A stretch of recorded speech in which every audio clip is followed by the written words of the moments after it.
Violence in Iraq and Syria, which has become a breeding ground for extremist groups, most notably the Islamic State, will be addressed by the international community, says UN Secretary General Ban Ki-moon. I welcome the growing international consensus to act against this serious threat to global and regional peace and security.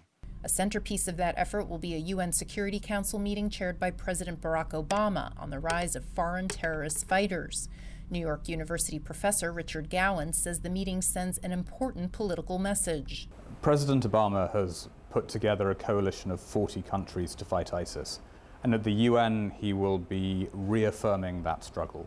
Actually, most of the hard work has been done already, but the UN is a good stage to talk about the need to fight the Islamists. Also high on the international agenda will be containing the recent outbreak of the Ebola virus, which has killed nearly half of the about 5,000 people infected with it in West Africa. This is not just a health crisis. It has grave humanitarian, economic, and social consequences that could spread far beyond unaffected countries.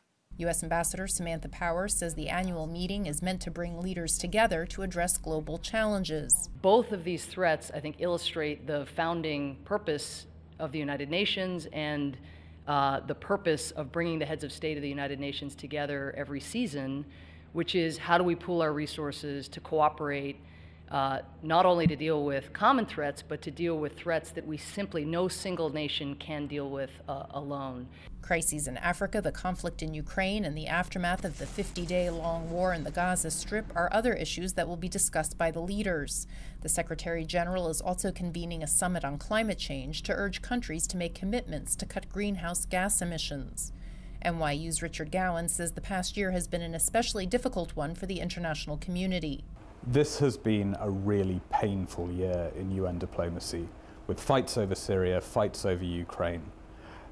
The challenge from ISIS and the challenge from Ebola are two things that all governments can agree on, and there will be a big push to try and restore some unity at the UN after a very, very divisive year. Some of that diplomacy will be conducted in the newly renovated General Assembly Hall, the final part of a nearly 6-year-long, $2.2 billion UN campus renovation that has made the nearly 70-year-old complex safer and more energy efficient.